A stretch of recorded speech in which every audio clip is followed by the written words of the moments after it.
বিভিন্ন দিকে ঘুরছেন ভক্তরা তাকে নিয়ে নিয়ে, উনি ঘুরে ঘুরে দেখছেন সব জায়গায়। এই একটা সাইডে ঘুরে আসতে আসতে ওটা ছিল নিষিদ্ধ কলোনি, রোড বলা হয় না, ওইদিকে। এবার ওইদিকে যখন যাচ্ছে তখন তার ভক্তরা বলছে, ওই এদিকটা তো আমাদের যেতেই হবে, এই দিক দিয়ে না গেলে হবে না, কারণ আমরা পরিক্রমা যখন করছি এই দিক দিয়ে আমাদের যেতেই হবে, তাই আপনি ওই দিকে উপরের দিকে তাকাবেন না। বলছি আচ্ছা, সরল তো, সহজ সরল তো, ভক্ত সবসময় সরল না হলে কখনো ভক্ত হয় না। যে যত বড় ভক্ত তার মন তত সরল। তো উনি তখন বলছেন আচ্ছা, আর সরল না হলে ভক্তিকে উপলব্ধি করা যায় না, ভক্তি এত সহজ নয়, ভক্ত হওয়া বড় শক্ত। ভক্ত সাজা যায়, ভক্ত হওয়া যায় না। ভক্ত হতে গেলে সত্যিকারের সেই জায়গাটা লাগে, তাই না? সেই বিনয়, সেই দৈন্যতা, সেই ভক্তি, সেই ভাব, চারটিখানে কথা না। অত্যাধিক সরল না হলে, সরল যত যেত সরল সেখানেই ভগবানের দর্শন মেলে। তো বলছি কেন? শ্রীরামকৃষ্ণ পরমহংসদেব একবার এলেন, এবার তার তো অগণিত ভক্তবৃন্দ শ্রীরামকৃষ্ণ পরমহংসদেব দেখতে চান, সবাই দেখতে চান, আর তার নাম তো সব দিকে প্রচার, তিনি ভক্তদের ভগবান, তাই না? তারা মনে করে একদিকে নাম একদিকে কৃষ্ণ। যাই হোক, এটা যার যার ভক্তিটা আমরা নষ্ট করতে চাই না, কারণ সর্বজীবেই ভগবান আছে, যার মধ্যে যা যে যাকে যেভাবে নিতে পারে, তাই না? যার যেমন ভাব তার তেমন লাভ। গীতায় ভগবান বলেছেন, যে যথামাং প্রপদ্যন্তে তাং তথৈব ভজেম্যহম, যাকে যেমনি করে ভজন করে তাকে আমি তদানুরূপ ফল প্রদান করি। এটারও একটা ভক্তি আছে, কিন্তু আমাদের সর্বোচ্চ ভক্তি হলো রাধা গোবিন্দের আরাধনা করা, গৌরাঙ্গ মহাপ্রভু নিতাইদের আরাধনা করা, তাই তো? আবার মনে করো ভক্তরা যারা, তারা তো সরাসরি রাধা গোবিন্দ নিতাই গৌর না, তারা আগে কি বলে, ভগবান বলছেন আমার থেকে আমার নাম বড়, নাম থেকে আমার ভক্ত বড়, অহং ভক্ত পরাধীন। তাহলে যারা আরো ভক্ত হয়েছে তারা কি করে, এতই চতুর, রাধা গোবিন্দ ভজন তো অবশ্যই করবে, রাধা গোবিন্দ উপরে, কিন্তু তারা আগেই গুরু ভক্তদের সান্নিধ্যে যান, চতুর ভক্তরা, তাই না? যার জন্য এইগুলি অনেক তর্ক বিতর্কের ব্যাপার, যেতে চাই না। তো শ্রীরামকৃষ্ণ পরমহংসদেব যখন এলেন, সমস্ত অগণিত ভক্তরা আসছেন, যারা এই শক্তি মন্ত্রে, তারাও, যারা শক্তি মন্ত্রের না, একজন উনি তো সিদ্ধ পুরুষ, তাই না? তাদের কাছে ভগবান, ঠিক আছে, আমরা জানি উনি একজন সিদ্ধ পুরুষ, মহাপুরুষ, উনি মাকে দর্শন করেছিলেন, তাই না? একজন শক্তি, সেই মা বৈষ্ণবী, তাকে দর্শন করেন, চারটিখানি কথা নয়। তো যাই হোক, সবাই দর্শন করছে, সবাই নিয়ে আনন্দ করছে, সবাই সব দিক থেকে দর্শন করছে, প্রণাম করছে, কাছে আসছে, কেউ দূর থেকে। উনি ওনার মতো করে সবাইকে, কাউকে কাছে আসছে তাকে আলিঙ্গন করছে, কাউকে হাত বুলিয়ে দিচ্ছে মাথায়, কাউকে হাত নাড়িয়ে এরকম করছেন, যাকে যেমন ভাবে করছেন। এবার বিভিন্ন দিকে ঘুরছেন ভক্তরা তাকে নিয়ে নিয়ে, উনি ঘুরে ঘুরে দেখছেন সব জায়গায়। এই একটা সাইডে ঘুরে আসতে আসতে ওটা ছিল নিষিদ্ধ কলোনি, যেটাকে প্রস্টিটিউট বলা হয় না, ওইদিকে। এবার ওইদিকে যখন যাচ্ছে তখন তার ভক্তরা বলছে, এটা তো আমাদের যেতেই হবে, এই দিক দিয়ে না গেলে হবে না, কারণ আমরা পরিক্রমা যখন করছি এই দিক দিয়ে আমাদের যেতেই হবে, তাই আপনি ওই দিকে উপরের দিকে তাকাবেন না। বলছি আচ্ছা, সরল তো, সহজ সরল তো, ভক্ত সবসময় সরল না হলে কখনো ভক্ত হয় না। যে যত বড় ভক্ত তার মন তত সরল। তো উনি তখন বলছেন আচ্ছা, আর সরল না হলে ভক্তিকে উপলব্ধি করা যায় না, ভক্তি এত সহজ নয়, ভক্ত হওয়া বড় শক্ত। ভক্ত সাজা যায়, ভক্ত হওয়া যায় না। ভক্ত হতে গেলে সত্যিকারের সেই জায়গাটা লাগে, তাই না? সেই বিনয়, সেই দৈন্যতা, সেই ভক্তি, সেই ভাব, চারটিখানে কথা না। অত্যাধিক সরল না হলে, সরল যত যেত সরল সেখানেই ভগবানের দর্শন মেলে। তো বলছি কেন? বলছে না না, ওইদিকে উপরের দিকে, ওদিকে তাকাবেন না। কেন বাবা, ওখানে ওই নিষিদ্ধ কলোনির ইয়েরা থাকে, নারীরা, হ্যাঁ, প্রস্টিটিউট থাকে, তো ওই দিকটা তাকাবেন না। ও আচ্ছা, ঠিক আছে। তো এদিকে যখন নাম করে যায়, তো সবাই মিলে যাচ্ছে, আর শ্রীরামকৃষ্ণ পরমহংসদেব যাচ্ছেন। এবার যখন যেতে যেতে ওই জায়গাটা আসছে, বলছে তোমরা কিন্তু আমাকে স্মরণ করিয়ে দিবে কোন জায়গাটা এলে। বলে আচ্ছা। আবার ওই জায়গাটা যখন এসছে, বলছে কোন দিকে তাকাবো না, বলে এই যে উপরে দিকে। কেন? কারণ ওইখানে সমস্ত প্রস্টিটিউট, ওরাও তো চায় ভগবানের, ওরাও তো ভগবানকে ডাকে গো। কেউ বিভিন্ন পরিস্থিতিতে বিভিন্ন সময় খারাপ অবস্থায় পড়ে যায়, তা আরো বর্ণনা আছে। কিছু কিছু খারাপ লোককে সমাজে ঠিক রাখার জন্য সরকার অনেক সময় এমন করে দিয়ে, তবু তারা মানে অন্তত সমাজগুলিকে যেন ভালো রাখে, সমাজে যেমন ধর্ষণ হচ্ছে, নানান কিছু হচ্ছে, এইসব না হয়, এই জন্যই তো এগুলি করা। সত্যি তো এটা, ফ্যাক্ট তো এটাই। আবার কেউ মানে বিভিন্ন অভাব অনটন দুঃখ কষ্ট, বা কেউ হয়তো কাউকে কিডন্যাপ করে নিয়েছে, সেই জায়গায় পড়ে গেছে, এমনও তো আছে। তো তারাও তো অন্তর থেকে ভগবানকে ডাকে, তার মধ্যেও তো ভগবান আছে গো।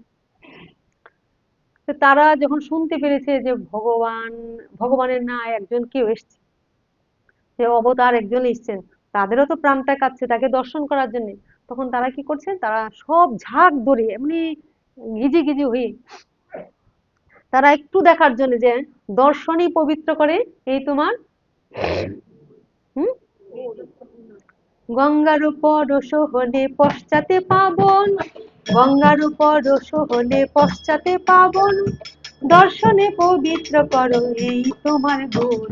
হুম? বলি এই তোমার গুণ হে, বলি এই তোমার গুণ হে, দর্শনে পবিত্র করো এই তোমার গুণ। গঙ্গা গঙ্গা গঙ্গা হাজারবার বললো, তুমি সেই ফল লাভ করতে পারবে না। যতক্ষণ তুমি গঙ্গায় গিয়ে অবগাহন না করছো, ডুব না দিচ্ছ, ততক্ষণ তুমি গঙ্গাতে সরাসরি পবিত্র হচ্ছে না।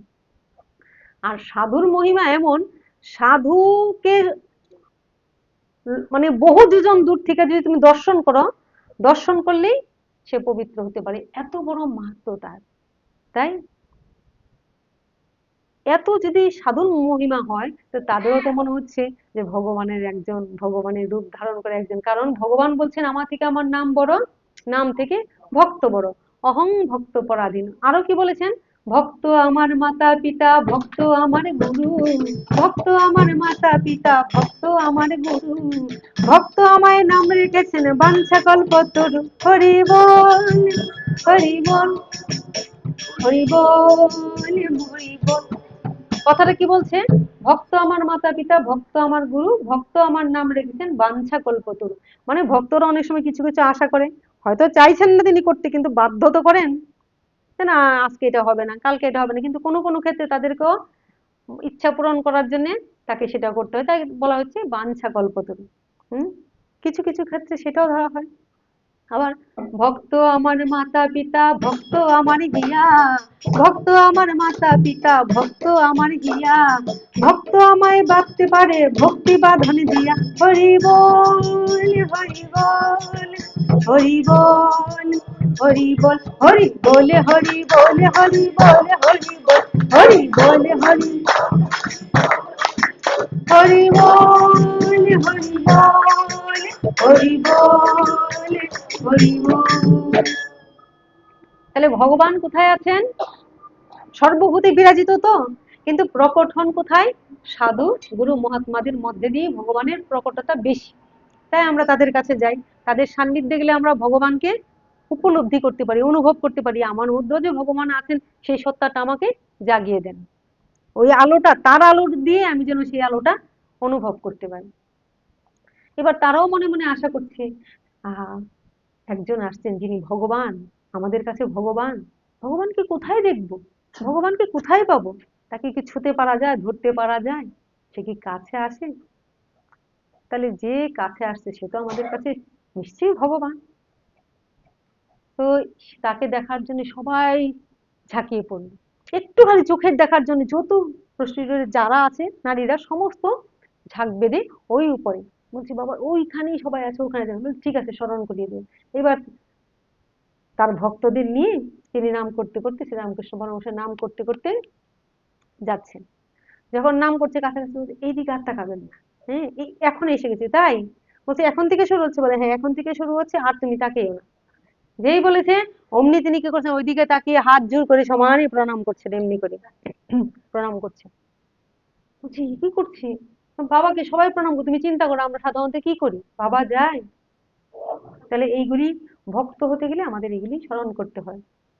হ্যাঁ, যে ভালো, যে ভক্ত, যে যাকে ভালোবাসে সে তো তার ভক্ত, তাই না? যে যাকে ভালোবাসে সে তো ভক্তই, তাকে তো ভালোবাসবি। কিন্তু যে ভালোবাসতে জানে না, বা যে ভক্ত হতে পারে নাই, তাকেও সেই জায়গাটা দিতে হয়। তারপর যখন দেখা যায় না সে এই পথের না, সে উল্টো পথে, তখন তাকে কিছুটা এড়িয়ে আসতে হয়। এই তো ধারা। এইবার যেই বলেছেন এমনি উনি কি করছেন, চারদিকে হাত জোর করে করে সমানই প্রণাম করতেছেন ভক্তি করে। সবাই বলছে কি ওনার কি মাথা টাথা খারাপ হয়ে গেল, কি এ কি করছেন, এদিকে তাকিয়ে না, ওরা তো এরকম, ওদের দিকে কেউ তাকায়। বলছে কি বলছো, আমি তো এদিকে তাকিয়ে দেখছি সব এক একটা ভগবতী। কি বলছেন, এক একটা সব ভগবতীকে দর্শন করছি। তুমি কোথায় বলছো ওরা, আমি তো সব ভগবতীকে দর্শন করছি। এখানে এটা দিয়ে কি বোঝা গেল, এটা দিয়ে কি অনুভব করলে? না, এটা তো সাধারণ কথা, এটা দিয়ে অনুভবটা কি, অনুভবটা কি হলো? এটাও সাধারণ কথা। আর কি একটা অসাধারণ কথা আছে, যে যেমন সে তেমন দর্শন করে। হুম। একদিন আমি তোমাদের একটা ছোট্ট গল্প বলেছিলাম যে এক চোর সারা রাত জেগে চুরি করে, সারা রাত জেগে চুরি করে, এবার সকালের দিকে তো ক্লান্ত আসে, তো স্নানটা করে গিয়ে ঘুমাতে হবে, তাই সে এক ঘাটে গেছে। ওই ঘাটে গিয়ে সে স্নান করে। এবার মনে মনে সারা রাত তো কত কষ্ট করি, চুরি করি সংসার চালানোর জন্য, ওদের জন্য এগুলি করি, চুরি করে করে কত ঘর থেকে কি করি, এই রাত্রিবেলা স্নান করি। এবার স্নান করতে করতে হঠাৎ করে তাকিয়ে দেখে অনেক দূরে আরেকজন জাগে, কে? সাধুরা। মানে সেই পর্যায়ে সাধু হলে তারাও গিয়ে রাত জাগে, রাত জেগে ভজন করে, ওর মধ্যে ডুবে থাকে। এবার তারাও তো ভোর যখন হয় তখন গিয়ে স্নান করে, হ্যাঁ, ব্রহ্ম মুহূর্তের আগে স্নান টান করে। এইবার যখন দেখছি ওই পারে, তখন এই চোরটা মনে মনে ভাবছে, ওরে আমি নিজের পাপী মনে করি, পাপী মনে করলে তাও পাপটা স্খলন হয়, কেটে যায়। হ্যাঁ, পাপী মনে করে দিকে চোরের কিছুটা, চোরের পাপ স্খলন হয়। এবার চোরটা মনে মনে ভাবছে, দূর, শুধু শুধু আমি একা একা নিজের পাপী মনে করি, দোষারোপ করি, আমার চাইতে বড় চোর দেখা যায় ওই ঘাটে একজন আছে, সেও তো দেখে চুরি করে, আমিও যেমন সারা রাত্র জেগে চুরি করেছি, কাজ করেছি, ও সারা রাত্র জেগে চুরি করে যাক, আমি কেন আমার নিজের একা দোষী করবো, চোর আমার মতন আরো আছে, সে মনে মনে ভাব। আর ওই ঘাটে সাধু যখন জলটা সরিয়ে স্নান করছে, হঠাৎ করে তার চোখে পড়লো ওই ঘাটে একজন স্নান করছে। সে কি করছে, হাত জোর করে প্রণাম করছে, ইস, আমি মনে করি সারা রাত আমি হরি ভজন করলাম, আমি একা একা ঠাকুরকে ডাকি, তার মানে আমার চাইতে একজন বড় ভক্ত আছে যে কিনা ঠাকুরকে সারা রাত ঠাকুরের ভজন করে স্নান করছে, করে হাত জোর করে প্রণাম করছে। বোঝা গেল? তো এইরকম আর কি, মানে যে যেমন সে তেমন দর্শনটাই হয়, তাকে দর্শন করতে হয়। আর কঠিন, এই জগতের কঠিন আসলে অনেক সময় গুরুর ক্ষেত্রে অনেক কঠিন হয়ে যায়, কারণ তাকে তো শিষ্যকে শাসনে সোহাগে আদরে আঘাতে, একটা সন্তানকে যেমনি করে মা করেন, ভগবত ভক্তির জন্য একজন সাধু যদি কোনো শিষ্যের দায়িত্ব নেন বা শিষ্যদের নিয়ে চলেন, সঙ্গে থাকা অনেক কঠিন, তাকে অনেক সময় ভুল ত্রুটি ভালো মন্দ দেখাতে হয়, কিন্তু নির্দ্বিধায় তিনিও কিন্তু তার শাসনটা না, শাসনটাকে যখন আমরা আদর ধরবো, ভাবতে পারবো যে আমার নিজের ভালোর জন্য, সেটা নিজেরই মঙ্গল হয়। যাই হোক, তো এখানে বলছি এটাই, তো উনি তো সেই উচ্চ মার্গের ভক্ত, তাই উনি এদেরকে দেখিয়ে দিলেন যে দেখো, আহ যখন উপরের দিকে উঠতে থাকে তখন মনটা এই ছোট ছোট নিচু জিনিসের মধ্যে, যে কে দেখতে কুৎসিত, কে পাপী কে তাপী, পাপকে ঘৃণা করো, পাপীকে নয়। এইবার যদি দেখা যায় তার মধ্যে এত বেশি, এটা এটা কিন্তু আছে সাধু সাবধান, এটা আছে সাধু সাবধান, তোমাকে সতর্ক থাকতে হবে, ভজনা করতে সতর্ক থাকতে হবে। অনেক সময় যদি আমরা দেখি যে কারোর মধ্যে হয়তো সংশোধন হলো না, তখন তুমি কি করবে, দোষারোপ না করে ওখান থেকে নিজেকে একটু আচ্ছা একটু সরে আস। এটা কেন, এটা কেন, আত্মরক্ষার জন্য। কারণ যদি ওর সঙ্গ করে আমার ভজনের ক্ষতি হয়ে যায়, ওর সঙ্গ করে ওরও ভজনের ক্ষতি হতে পারে, আমারও ক্ষতি হতে পারে, কারণ আমি যদি না বুঝতে পারি। কিন্তু যে বুঝতে পারে সে সে জায়গায় চলতে পারে, সে সবাই নিয়ে চলতে পারে, কিন্তু সাধারণ সবার জন্য যদি এটা করতে যায়, তাহলে ভজনের ক্ষতি হয়ে যেতে পারে, এই জন্য তাকে সেই জায়গা থেকে সরে আসতে হয়। যাই হোক, তো ওই যে যেমন ভাব সে সেই ভাবধারাটা প্রকাশ করছে। আর উনি প্রণাম করে দেখাচ্ছেন যে দেখো কি দেখছো তোমরা, সবেরই তো ভগবতীকে দর্শন করছি। যখন এটা বললেন তখন তারা বুঝতে পারলো যে হায় হায় কাকে কি বলছি, তিনি তো ওই জায়গায় সেই দোষটা দর্শন করছেন না। কারণ এটাকে দেখো, তাদের সবাই খুব, সমাজের চোখে সবাই ঘৃণা করে, সমাজের চোখে সবচেয়ে খারাপ মনে করে, আর তাকে সে কি করছে, তুলে দিচ্ছে, জগতের কাছে দেখিয়ে দিচ্ছে যে না, যে কোনো ভাবে হোক কর্ম ফলে তারা কোনো কারণে কোনো একটা কর্ম কিছু ছিল, কারণ এই জায়গায় আসছে। কিন্তু উত্তম হইয়া বৈষ্ণব হবেন নিরভিমান, জীবে সম্মান দিবে জানি কৃষ্ণে অধিষ্ঠান। রাধে রাধে। জীবে সম্মান দিবে জানি কৃষ্ণে অধিষ্ঠান।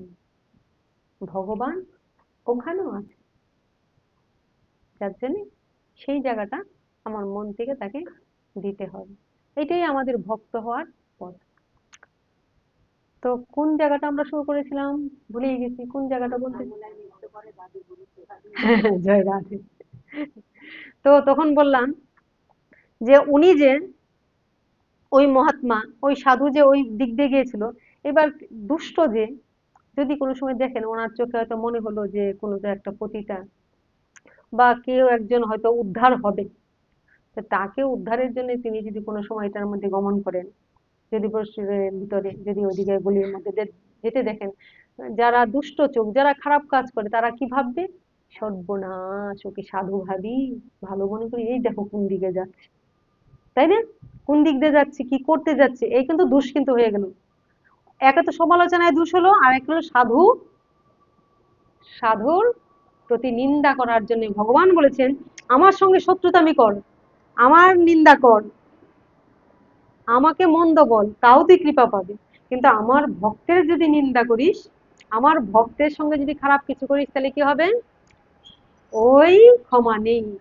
আমি স্বয়ং, আমি স্বয়ংও তাকে ক্ষমা করতে পারি না, কারণ অহং ভক্ত পরাধীন, আমি ভক্তের হৃদয়ে বাস করি, ভক্ত হৃদয়ে বাস করি, ভক্ত বদনে কথা বলি, ভক্ত বদনে আহার করি, ভক্ত দিলে খাই, ভক্ত না দিলে উপবাসই যাই।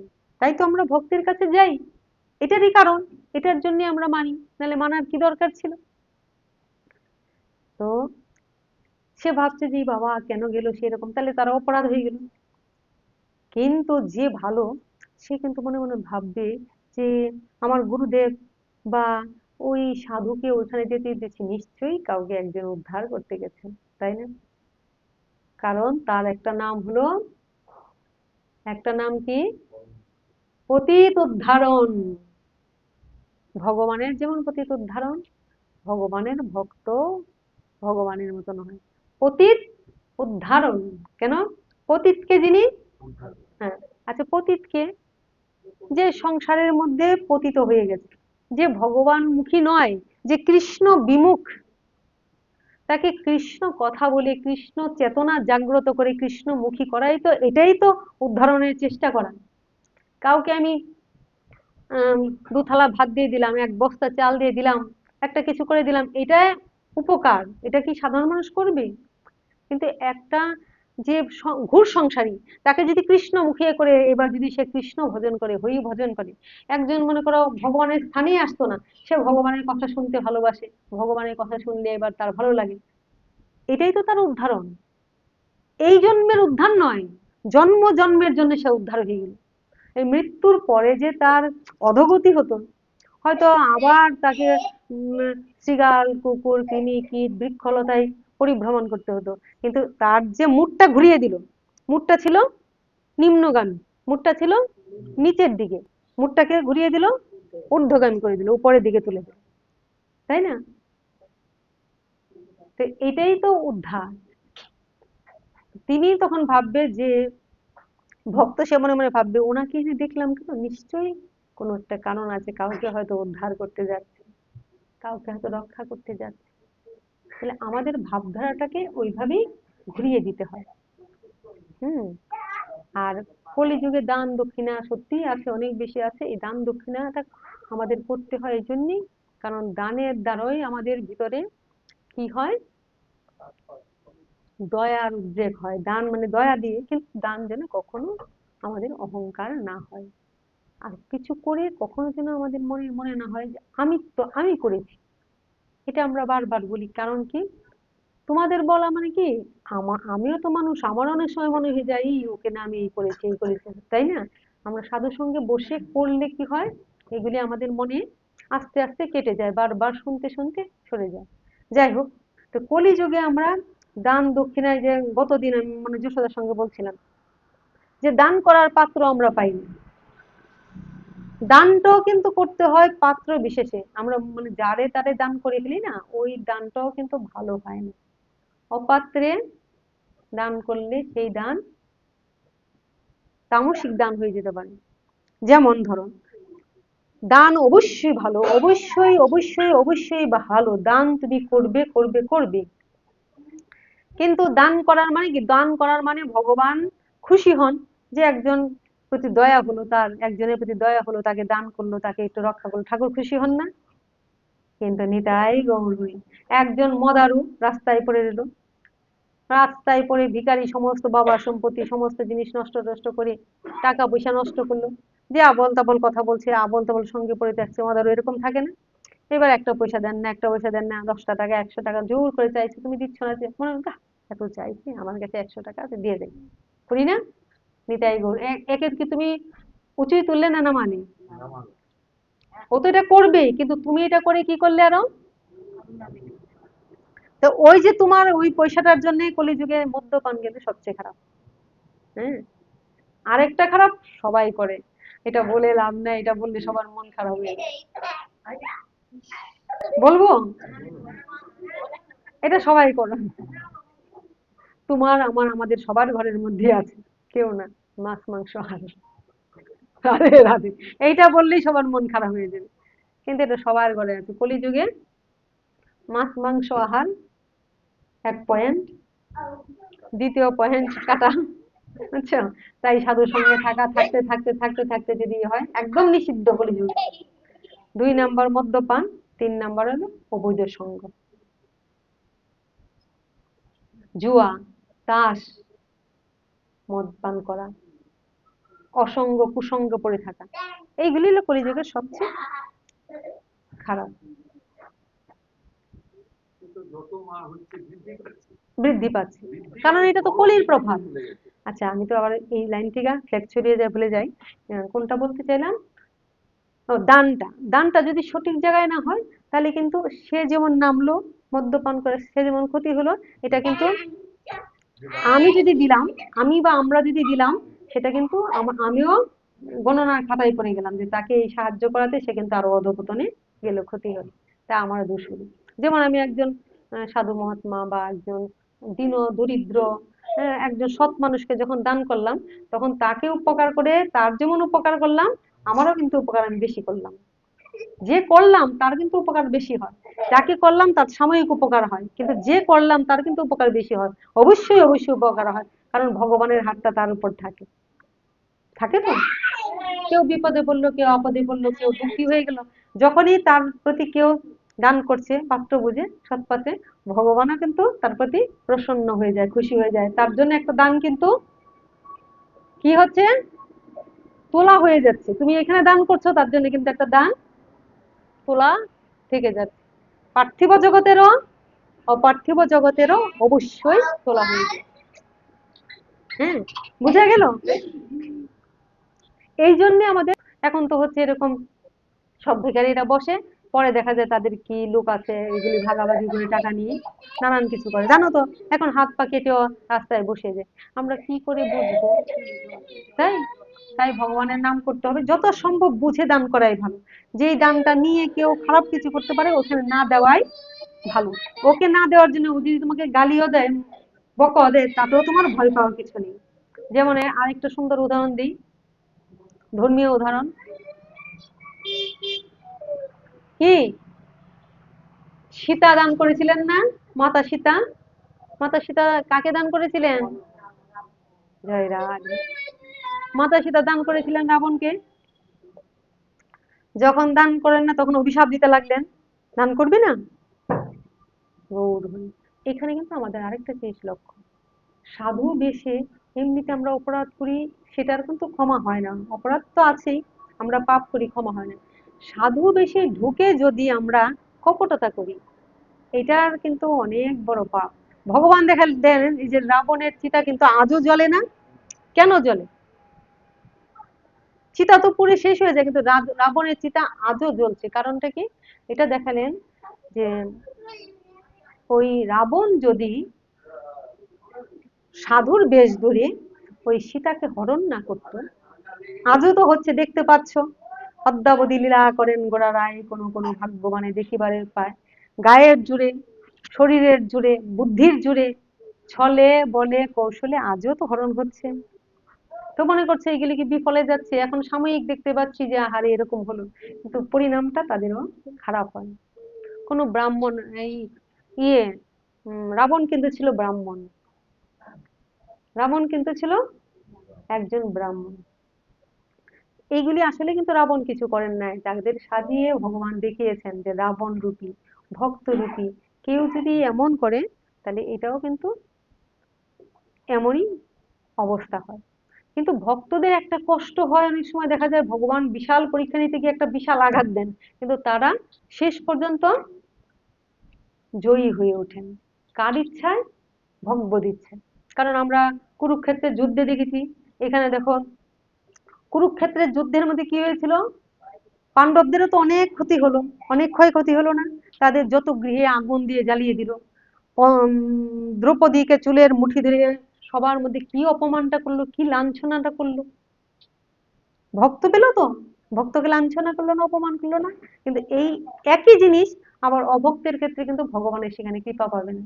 কিন্তু বস্ত্ররূপী কাপড়টা তো ভক্ত বলেই ভগবান দান করলেন, তাই না?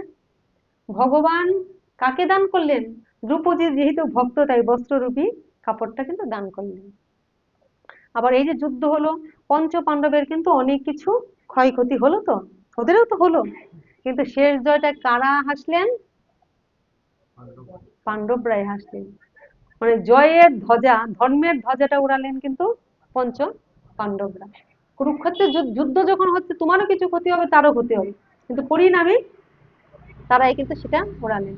এটাও ভগবান দেখাতে চাইলেন।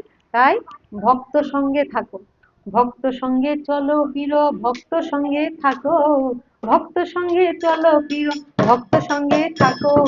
ভক্ত অঙ্গ ধুলি এনে, ভক্ত চরণে ধুলি এনে নিজের অঙ্গে মাখো, ভক্ত পদ ধুলি, ভক্ত পদ ধুলি এনে নিজের অঙ্গে মাখো। তাহলে এই ধুলির মাহাত্ম্য এমন, নিতেই হবে এমন ব্যাপার না, অন্তরে ভক্তির কথা বলছি, যে ধুলিটা নিয়ে লাগিয়ে ফেলেন ওটা না, এটা অন্তরে ভক্তি থাকলে। অনেক ভালো লাগলো কথাটা, এটা হৃদয়ঙ্গম করবা, এটা অনুভব করবা যে আমরা যদি ভক্ত হতে চাই, চেষ্টা করব পারত পক্ষে কে কি বললো। হ্যাঁ, মাঝে মাঝে দুই একজন ভক্তের কথা চলে আসে, যেমন এই যশোদার কথা কি বললাম না, কোন কথাটা বললাম যশোদার সঙ্গে ওই দিন, দানের কথাটা বললাম, যে আমরা বলতেছিলাম যে কারে দান করি বলো তো, কারে দান করি, তো আমরা তারাপীঠে গিয়ে এই দানটা কারে করি একটু বুঝে দিই, বুঝতে পারছিলাম। এই আজকে একটু একটু ভালো, তোমাদের এক একজন আছে, শ্যামানন্দের ওই দিন আমার একটা কথা খুব ভালো লাগছে। যেই হোক, যদি কোনো একটা ব্যাপারে আগে কষ্ট পেতো খুব বলতো, অনেক সময় আগে অনেক সময় বলতো, মা এটা এটা ভাল লাগে না। ওই দিন একটা কথা আমার খুব ভালো লাগছে, আমি বলে দিচ্ছি, ঠাকুর অহংকার না আসো, যেন এই জিনিসটা আর উত্তর উত্তর বৃদ্ধি হয়। ওই দিন বলছে, মা এরম এরম একটা কিছু বলছে, ও না এখন আমি এই দিয়ে আর খেয়াল করি না, ও বলছে বলছে আমি এখন এগুলো উড়িয়ে দিই। গুড, এইটাই তো চাইছিলাম, এইটাই ভজনের মূল লক্ষ্য। ও আবার চায় না এটা কারোর সাথে আলোচনা করি, সে আমার কাছে বলছে, কিন্তু আমি কেন বললাম, এতে ভক্তদেরও বুধ হবে, বুধ জাগ্রত হবে। ওদিন বললো যে একটা কেউ কিছু বললো, আমি এখন আর এটাকে গায়ে মাখি না, আমার হ্যাঁ বলুক গে বলুক গে, আমি সেটা না নিলেই হলো। বাহ, এইটাই হলো বড় কথা। আমরা যদি খুঁটিনাটি ব্যাপার নিয়েই পড়ে থাকি, তাহলে ভজন করব কোন সময় গো? ভজন কি মনে করো ঠাকুর ঘরে বসে, ঠাকুর ঘরে বসে গীতাটা খুলে আর প্রদীপটা জ্বালিয়ে, ধূপটা জ্বালিয়ে, মালাটা হাতে নিয়ে হরে কৃষ্ণ কৃষ্ণ কৃষ্ণ হরে হরে, হরে রাম রাম রাম করে হরে হরে, এটা করলেই শুধু ভজন হয়?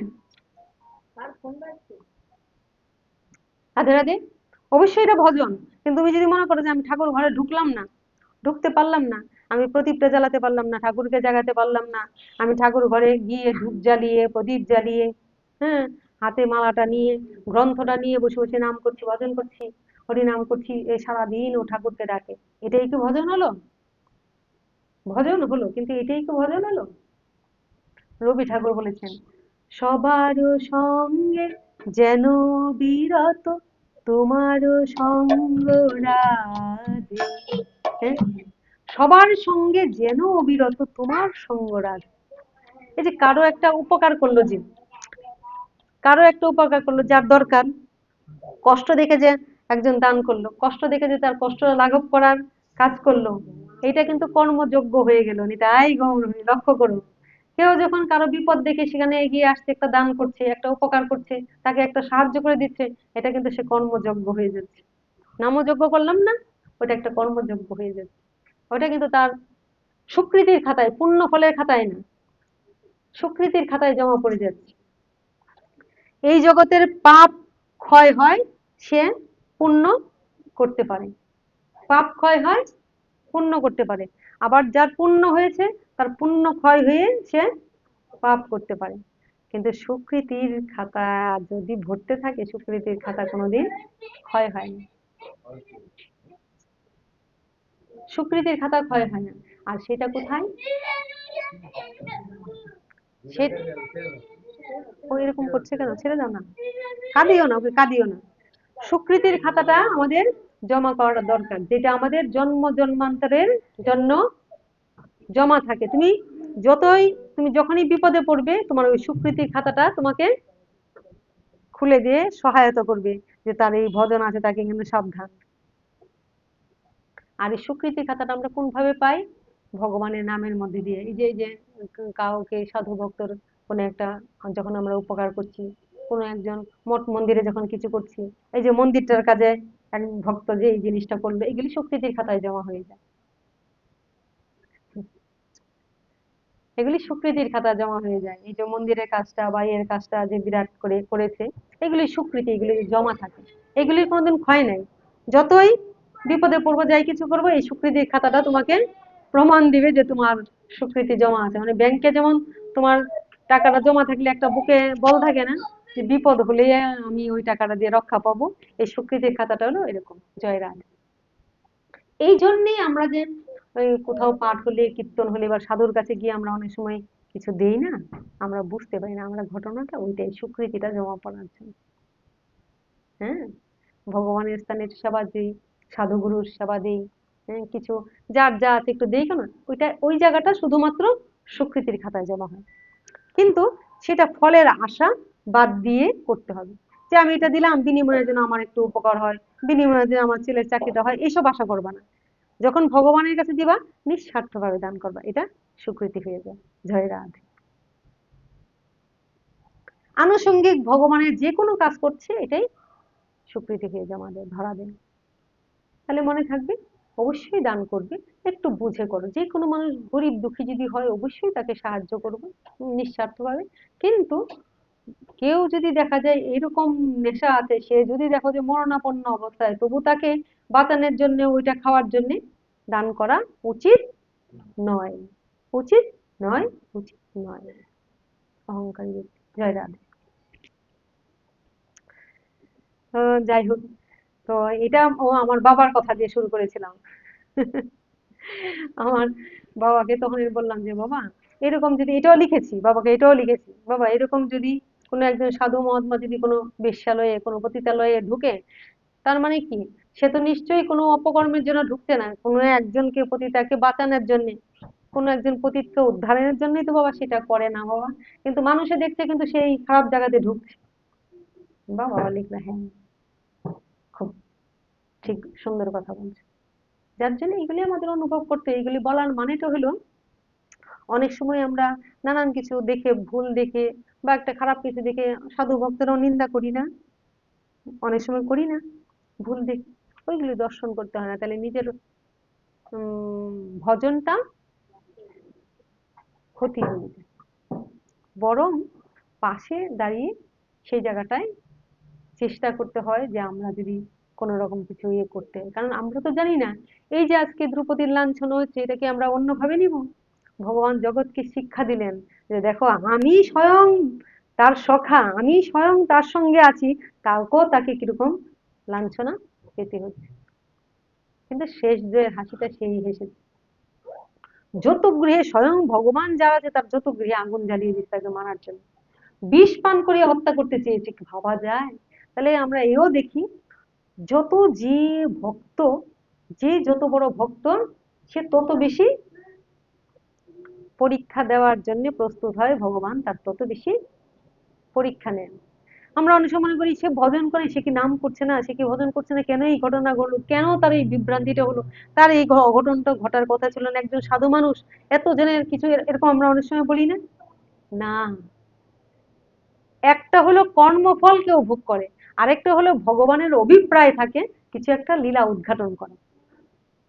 একটা হলো কর্মফল জীব ভোগ করছে, আর সাধু ভক্তের কাছে ভগবান তাকে দিয়ে হয়তো ভগবত কোনো চেতনা জাগ্রত করতে চাচ্ছে, জীব জীব জাগাতে চাইছে, কিছু একটা ভালো করতে চাইছেন, সেটা একটু আমরা দৃষ্টি দিলে, একটু লক্ষ্য করলে আমরা বুঝতে পারি যে ফলটা কি হচ্ছে, কাজটা কি হচ্ছে। তাহলে ভগবানের অভিপ্রায় বোঝার সাধ্য কারো নেই। তা আমরা যাই হোক, আমরা শুধু কর্ম করতে পারি, কর্মফলের আশাও না, আর কারো কোনো কিছুই। জয় রাধে কি আচ্ছা, তা আমরা কি বলছি, কর্মযজ্ঞটা বুঝতে পেরেছো, স্বীকৃতিটা বুঝতে পেরেছো? আমাদের জীবনে স্বীকৃতিটা হলো এটা জমা পড়ে নিতাই গৌর হরি, আমরা যখন কারো কিছু করার জন্য চিন্তা করি অমনি আমার কিন্তু স্বীকৃতি হয়, আর যদি সেটা প্রত্যক্ষ ভাবে করি তাহলে তো বলার অপেক্ষাই নেই, তাই না? এইগুলি আমাদের জমা থাকে। তাই বলছি যে বসে বসে শুধু হরি নাম জপ করছি, টানছি, সে যতটা উপকার করছে ভগবানের কাছে যাচ্ছে, কেউ যখন কারো কোনো একটা কিছুতে সমস্যা পড়ে, সাধু ভক্ত গুরু যে কেউ একটা কিছুতে যখন সে কাজটা করছে, সে কিন্তু তার থেকেও অনেক, কারণ ভগবানের কাজই তো করছে, ভগবানের কর্মটাই তো সে করছে, ভগবানই তাকে ঠেলে দিচ্ছেন যে এই কাজটা করো, তখন যখন সেই কাজটা করছে সে তখন ভগবানের কর্মই করছে, সেও ভগবানের কর্ম করছে, যাকে করছে তাকেও ভগবত জ্ঞানী সে কর্মটা করছে। তাহলে আমরা সবার মধ্যে দিয়েই ভজন করতে পারি, শুধু বসেই থাকলে বা টানতে পারলাম না তা না, এটাও আমরা করব, কিন্তু আগে মনে রাখতে হবে ওইটা করতে গিয়ে যদি আমরা মানুষকে অবমাননা করছি, ওইটা করতে গিয়ে যদি আমরা মানুষের মধ্যে ভেদাভেদ করছি, এটা করতে গিয়ে যদি আমরা কাউকে আঘাত দিয়ে দিচ্ছি, তাহলে এটাও কিন্তু ধর্ম থেকে আমরা বিচ্যুত হয়ে যাচ্ছি।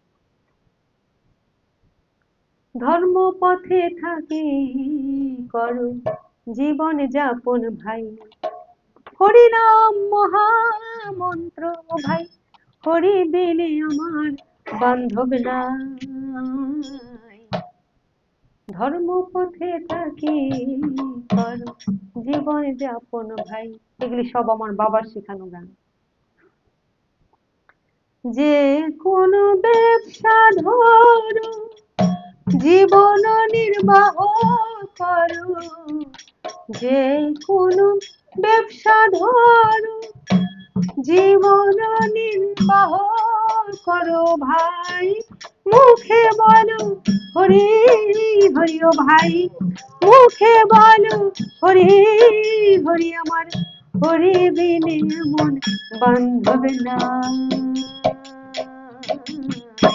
ধর্ম পথে থাকি করো জীবন যাপন ভাই, ধর্ম পথে থাকি করো জীবন যাপন ভাই। জয় রাধে রায় গৌর ভাই, জয় গৌরাঙ্গের জয়, জয় গৌর ভক্তগণের জয়। তো আজকে এটাকে এখানে স্টপ করে দাও, এটাকে স্টপ করে দাও। এবার একটু সফলা একাদশীর কথা নাকি একসাথে টেনে দিবা, একসাথে টেনে দিবা?